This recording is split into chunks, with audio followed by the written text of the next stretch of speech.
check it. Rain rolls media.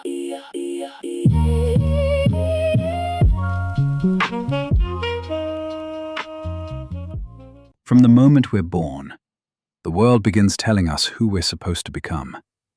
Your family may have had ideas, your teachers, your culture, maybe even your own fears. Labels start appearing.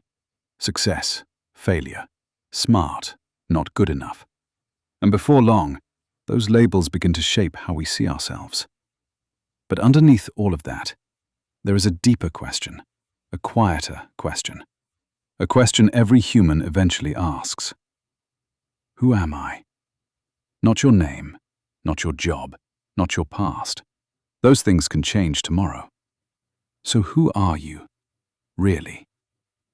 There is one place that holds the answer, the Bible. At the very beginning of the story of creation, something remarkable happens. Genesis chapter 1 says that God created the heavens and the earth, the oceans, the land, the animals, everything we see around us. And then, God says something different, something he didn't say about anything else. Let us make mankind in our image. In our image. Think about that for a moment. What does it mean to be made in the image of a king? Not just created by a king, made to reflect one. Kings don't just exist. Kings represent authority. They carry responsibility. They govern. And when God created humanity, the Bible says he gave them responsibility over the earth, to rule, to steward, to care for what he had made. In other words, humanity was created as royal representatives, ambassadors of the king, placed inside his world. Which means something profound. You were never designed to simply exist. You were designed to represent the king who made you. But the story doesn't stop there. The Bible tells us that in the Garden of Eden, humanity made a decision. Adam and Eve chose independence from the king. And then came the fall. And that decision changed everything. Our purpose was distorted. The image of the king was still there, but it was fractured. And humanity has been living with those cracks ever since. Until Jesus entered the story.